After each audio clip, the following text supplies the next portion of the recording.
This is the book of Daniel, chapter 2, verse 42. And as the toes of the feet were part of iron and part of clay, so the kingdom shall be partly strong and partly broken. First and foremost, I would like to say, call out Yahweh Shem Yahushai, B'Shem Kakudash. The ones to the apostles and elders, great Milson of well. Peace, blessings, salutations to the whole full tell you brothers out there pushing the word in truth and sincerity. Shalom, tell you brothers, stay strong, keep pushing. It was a quick lesson. And of course, I'm going to go into the EU, which, when you really think about it, what's happening throughout the whole world, people, or societies breaking down, uproars of the people, so on and so forth, right? The EU is really catching at the worst. Okay, and you would have never thought in a million years that the EU would have been one of the regions in the world to be a crumbling. Okay, which of course we understand because it's part of prophecy, but people in the world would have never thought this to be happening out there in the EU. Okay, because the EU has always been one of the strongest regions in the world when it comes to money, when it comes to their militaries, their power, their economies.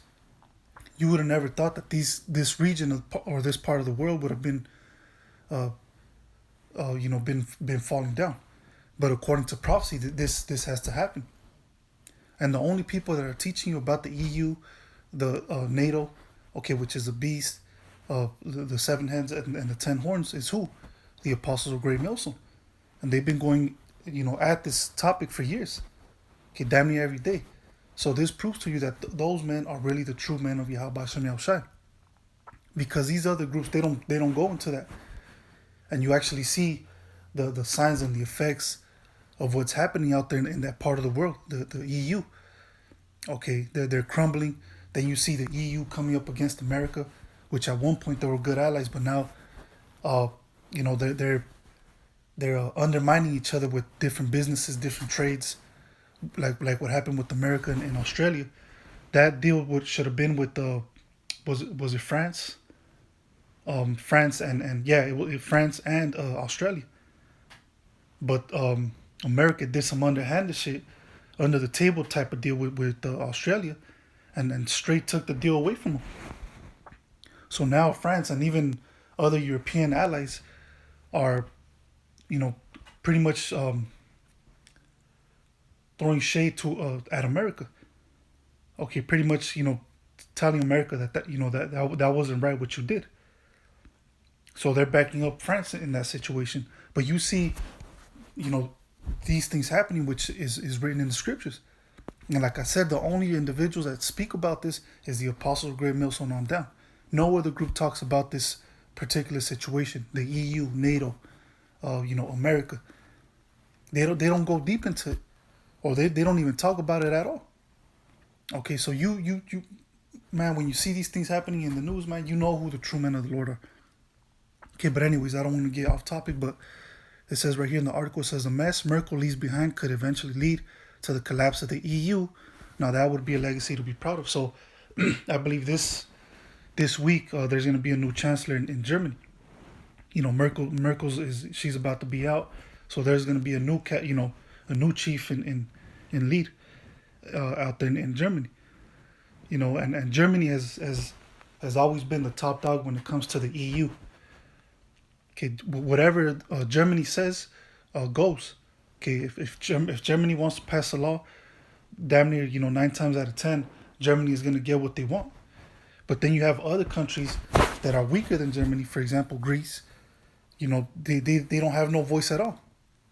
Okay, which Germany represents when you talk about the toes in the statue, right? Germany represents part of the strong. Okay, they represent the iron. But then on the flip side, you have Greece and even France up in there. They represent the clay, which is the broken, okay, the partly broken part of the statue. Okay, but it says right here, what legacy does Merkel leave behind for the European Union? It's one of resentment, border fences, anti-EU parties on the rise, a cultural divide between East and West, and who knows how many would-be jihadists on our streets. So you see, in the EU, there's a division, which those 10 toes represent the EU. Okay, and it says one thing is for certain: Germany will have a new chancellor next week. This is important not only for Germany but also for Europe and indeed the world. The German chancellor is not only the highest-ranking politician in Germany. The president is largely ceremonial. It also comes with the title being the most powerful politician in the European Union. Exactly. So, whoever the leader of Germany is, uh, they're pretty much the leader of the EU. It says, indeed, when it comes to European politics, what the German chancellor wants, they almost always get. It has ever been so. This means that the German chancellor has the ability to frame European policy, and what they decide or do has a knock-on effect for everybody else. Okay, so like I said, Germany represents the partly strong part of the toes. So, as a matter of fact, let me go ahead and start at verse 41, Daniel chapter 2, verse 41. And whereas thou sawest the feet and toes, part of potter's clay and part of iron, the kingdom shall be divided. And didn't the article strictly, it clearly said it was divided, right? Where was it at? Okay, right here. What legacy does Merkel leave behind for the European Union? It's one of resentment, border fences, anti-EU parties on the rise, a cultural divide between East and West. Okay, and the scriptures clearly speak about this. The kingdom shall be divided. Okay, and that's absolutely true, man. So this is actual prophecy happening right before our very own eyes, man. So you know that we're at the very end of Esau's world. It says, but there shall be in it of the strength of the iron, which, like I said, represents Germany, okay, and other EU countries. But Germany is the head of that. For as much as thou sawest the iron mixed with the miry clay, okay, and like I said, on the flip side, then you have countries like Greece, which are completely breaking down. Okay, you see, uproars of the people. There's and even France. You see these countries, these European countries, that you would have never thought would have gone down this road. Fallen so hard that these people have been on a revolution for the past 2-3 years. Everything out there in Greece, France, the weaker EU countries, their economies are busted. They're all going downhill. The people are tired of it. They're rioting and looting. Pretty much, they're in a revolution state right now. Okay, but then on the flip side, you have Germany. Everything's good with them. Okay, for the most part, they're steering clear away from all these different uproars of the people, and they're in control of everything. Okay, so it says, for as much as thou sawest the iron mixed with the miry clay, and as the toes of the feet were part of iron and part of clay, so the kingdom shall be partly strong and partly broken. Exactly. So you have some European countries, or some of the EU countries that are strong, and then on the other side you have some European countries that are completely weak. Okay, broken down. Okay, and even as a human being, your feet, that's what keeps you standing up. Okay, that's what keeps you stable. That's what keeps you that's your foundation. So if you have fucked up feet, you're missing toes and shit.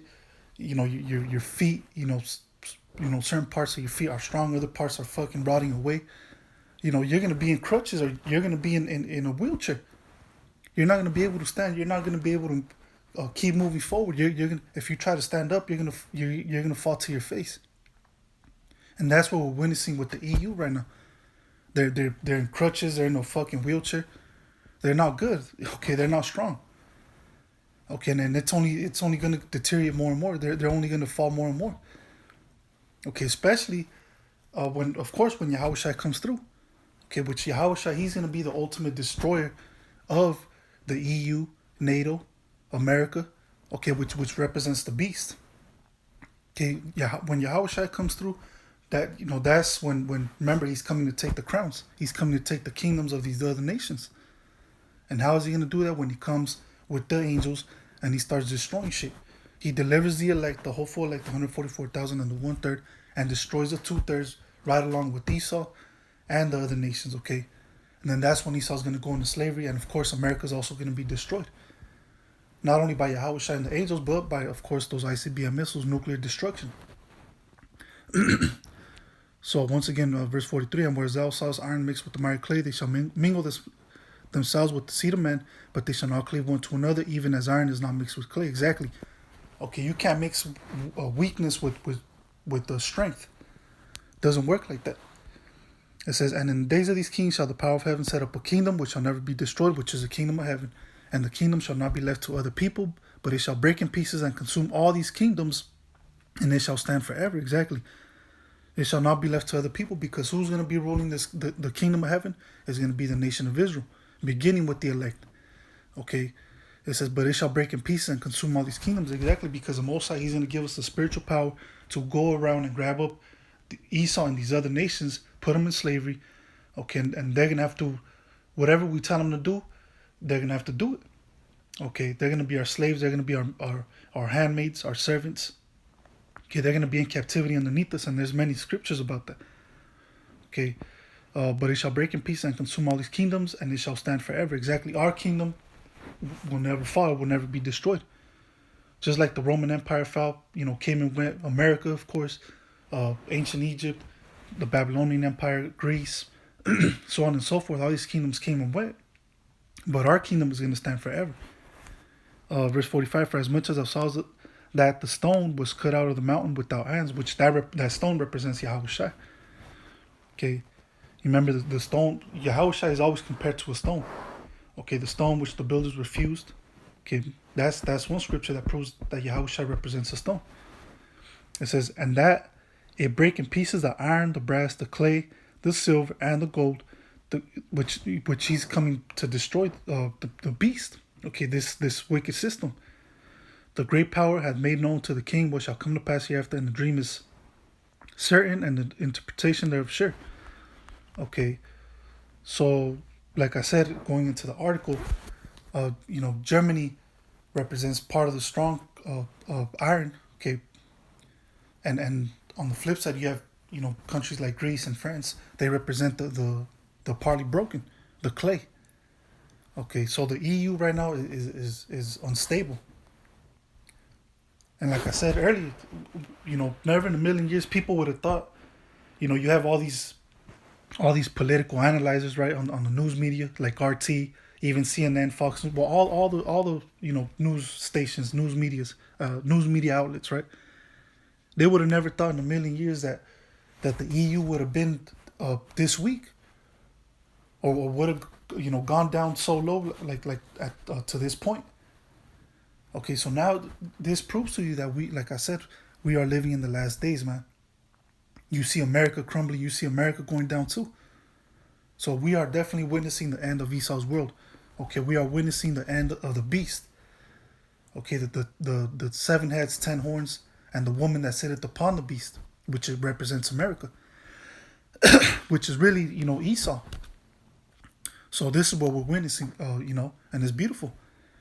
Like the script says, many great men, wanted to see this day. They wanted to see the downfall of their enemies. Okay. But anyways, with that, I'm going to say, call out Yahweh Bashem Yahshua, Bashem Hakadosh. Till next time, Yahweh Bashem Yahshua, I'm going to say Shalom.